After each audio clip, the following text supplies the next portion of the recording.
I've done so many videos on dry brining with salt that I might be YouTube's expert. I mean, I've done should you or should you not, I've done how long should you, I've done do you do salt versus just air in the refrigerator overnight, I've done steak, I've done pork chop, but it's possible that I've been doing it wrong all along. See, I like to just do salt overnight and then put the rest of the flavor on before the meat goes on the smoker. But there's a trend lately. Lots of folks are starting to just put their whole seasoning blend on overnight and let the whole thing absorb overnight. And I don't think that's such a smart idea, but I could be wrong. So today, me and these two pork shoulders are gonna help you find out, or at least today and tomorrow. So one of the advantages of putting the salt and the whole flavor profile on overnight is you can use prepackaged rubs, because all of those prepackaged rubs are just loaded with salt. No, I don't like prepackaged rubs for that reason. I like to control not only the amount of salt that goes on, but also when it goes on, because I like to do my salting overnight and I don't like to put the whole rub on. We're gonna see one of three things. We're either gonna see that there's an advantage to putting all the flavor profile on overnight and that flavor profile penetrates deeply into the meat and makes the pulled pork more tasty all around. It's possible that we won't be able to tell the difference, that the amount of flavor absorption is going to be the same whether we put it on the night before or not. And it's possible that it's not going to be as good putting the entire rub on overnight. Like, I have a theory that the meat belongs with the salt touching it, and that's going to be the best absorption. And so if that's the case, then having other rub ingredients going on at the same time is going to block the salt from absorbing. All right, now that I've got them trimmed, I'm just gonna score the top of the meat and fat cap here. So this is gonna aid with absorption of both the salt and the rest of the rubs, because this stuff doesn't get through fat very easily. And so bringing this down to the meat is gonna allow everything to absorb all the way down to the meat. Okay, so we're gonna make exactly the amount of rub that we need and divide it in half so we get the same on both. So let's work backwards from salt. Now, when we dry brine, I've told you guys before, the rule of thumb is 1 teaspoon per pound. These are 10.5 pounds. I trimmed a little bit off, but we'll just use 10 pounds as our guideline. That's 10 teaspoons, which is 3 1/3 tablespoons. So I've got the 3 1/3 tablespoons here. That's just short of a 1/4 cup. So we wanna make a 1/2 cup of rub for each, or 1 cup total. So with pork, any rub has got to be a sweet rub. So we're going to start with brown sugar. If you're keto, you can use monk fruit sweetener. That's what I've got in here.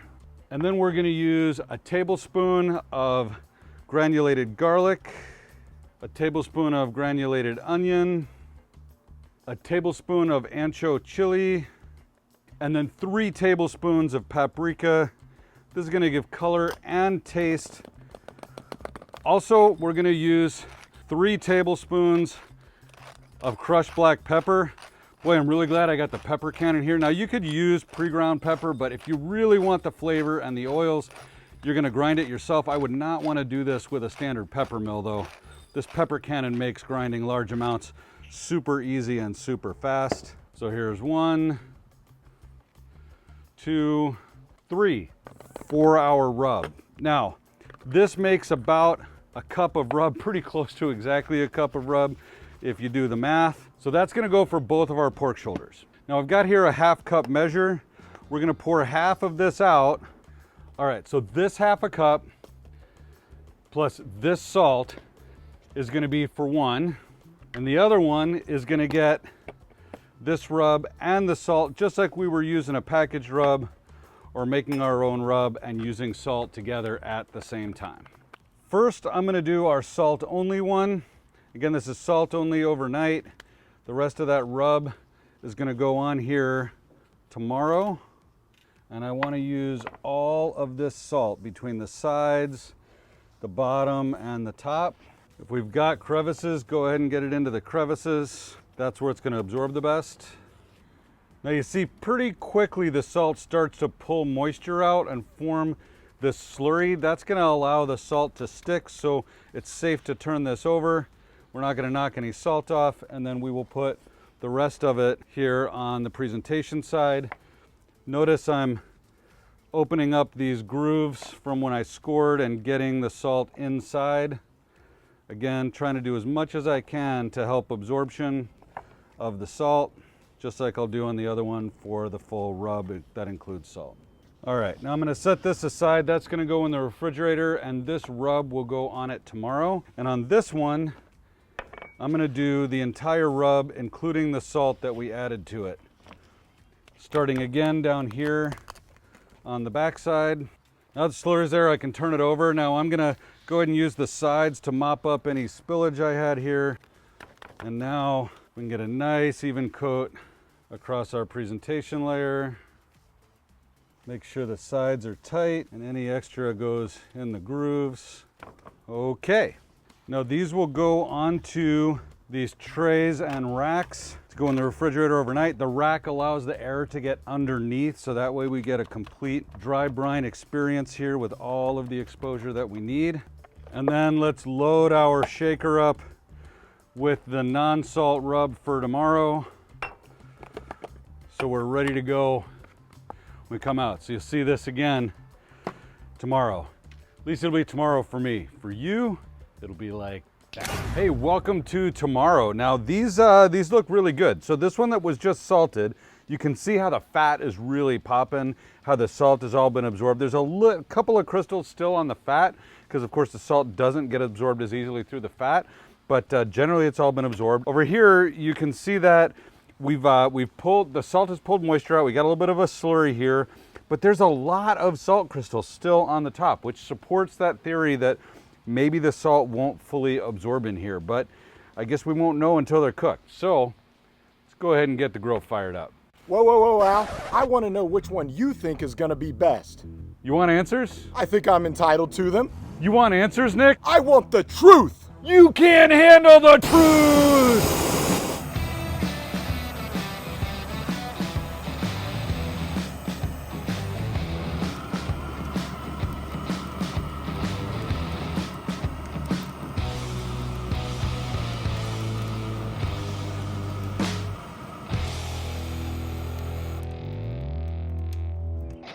So while Boba Fett behind me, the stick burner, comes up to temperature, let's go ahead and get this ready. So this one is as is. Like, we did all the seasoning last night. It doesn't look like it needs a touch up. It looks like it's ready to go.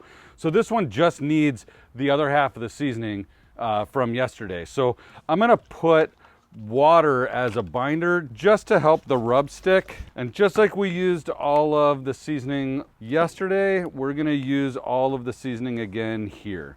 So I want a good healthy coating here, and boy, you're gonna think you're putting too much on, but you are not putting too much on. This is a huge piece of meat, 10 pounds of pork. It can take it. Remember, we did all those measurements ourselves. We're gonna be good. All right, and see how the water's just taking those spices right away, so I don't have to wait before I flip. And now our presentation side, I want to get a nice even coat, and then make sure I've got the sides perfectly. And then that little bit extra, just going to go right here onto the fat cap and be beautiful. All right, so this will darken up as it absorbs into the water. I'll meet you over at the grill. So Boba here is running at 325 degrees in the main chamber here, where we're going to be cooking these pork shoulders. We're going to be cooking hot and fast today for a couple of reasons, one of which is we're going to be using the vertical chamber for another video where we're going to be doing a test with ribs. So the vertical chamber runs about 30% cooler, so running at 325 here, we're going to be running at about 225 over in the vertical chamber, which is perfect for the ribs. Now I'm putting meter thermometers into both of these so that we can track the cook and see what's going on where. All right, so we're gonna position these offset so we can fit them both on here without touching the sides or the lid. That means we're probably gonna have to rotate them at some point in the cook so we don't get too much more heat on one versus the other. I'm also gonna throw this drip pan in underneath. Pork shoulder is fatty, it's likely to drip, and this way I can catch some of those drippings and avoid a grease fire, which would be, of course, a real code red. All right, so for those meter thermometers, we're gonna go ahead and set them up exactly how you'd expect. Pork, roast, shoulder, 203 degrees is probably where we're gonna end. Of course, we're cooking to tenderness, not temperature, but this will be a good start for us. And we'll do the same thing over here on the other one. Pork, roast, shoulder, 203 degrees. All right, I'll see you in 2 hours.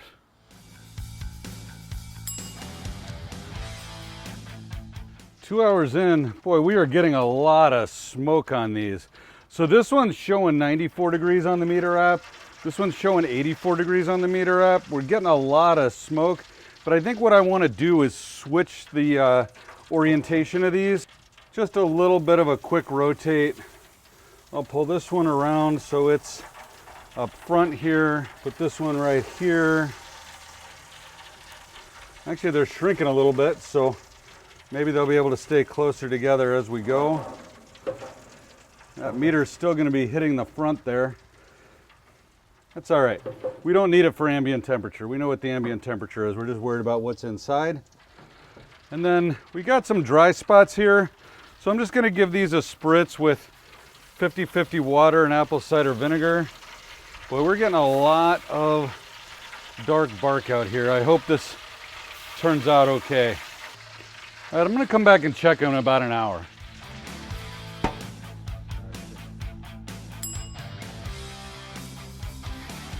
All right, so it's only been a half hour since I saw you, but I am not loving the readings that I'm getting, and I think it has to do with where I put these temperature probes. So I'm actually gonna move these temperature probes down. So I'm gonna come right in from the side. I think the problem I'm getting is that I might be too close to the bone going one way, and also the tips of these may be touching the top of the smoker, and so I'm getting a bad reading that way. So I'm gonna move this one over here. I'm just gonna give these another spritz just to be safe.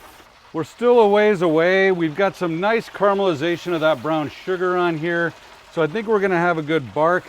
I don't think I'm gonna open this again until we get these things to 160 degrees and it's time to wrap.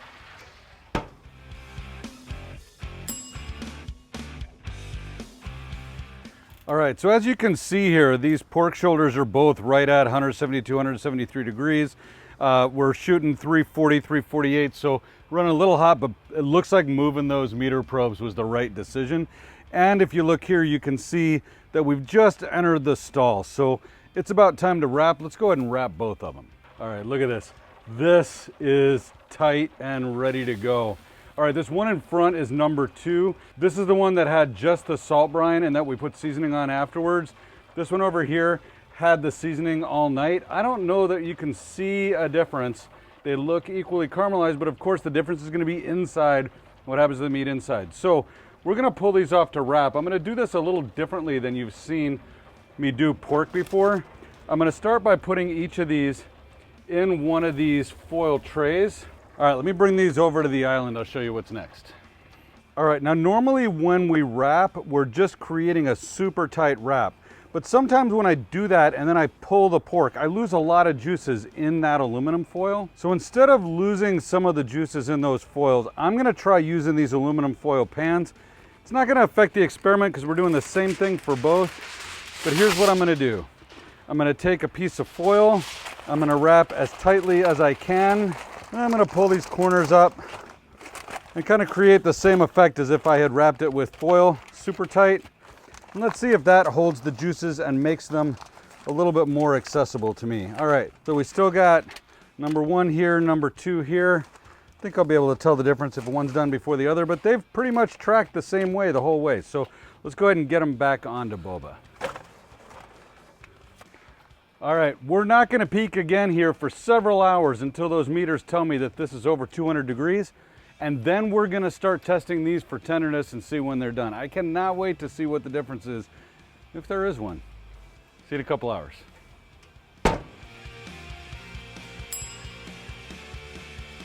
So number 1 that we seasoned all night says it's a 203. The other one says it's a 200, almost ready. So these are tracking exactly right.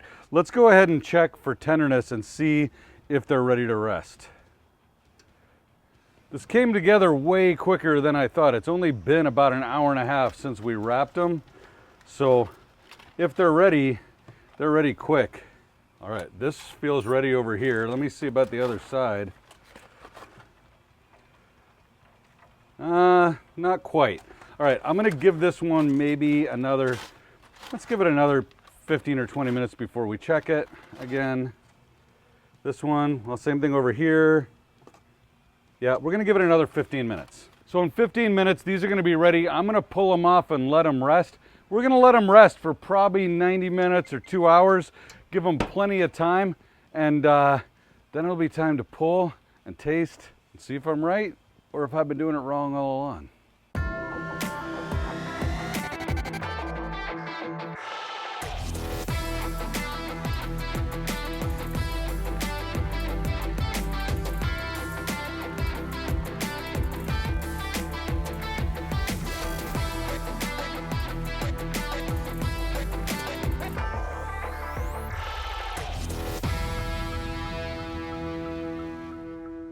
So looking at the differences, there's some material difference here. So I've got a darker color here and just a really well-developed smoke ring. Look at the size of that smoke ring.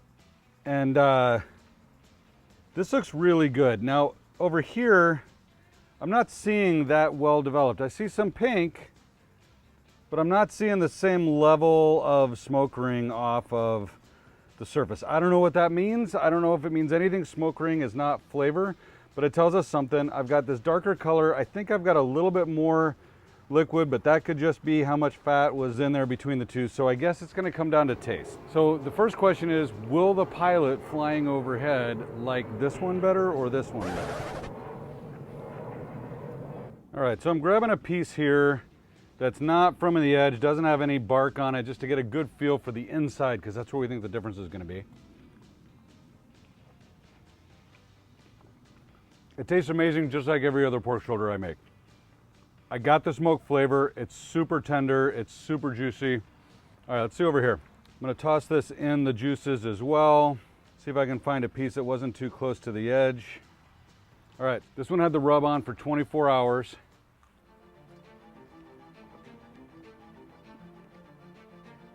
Guys, I'm going to tell you, more flavor here. Salt got all the way into the middle, and this is more tender.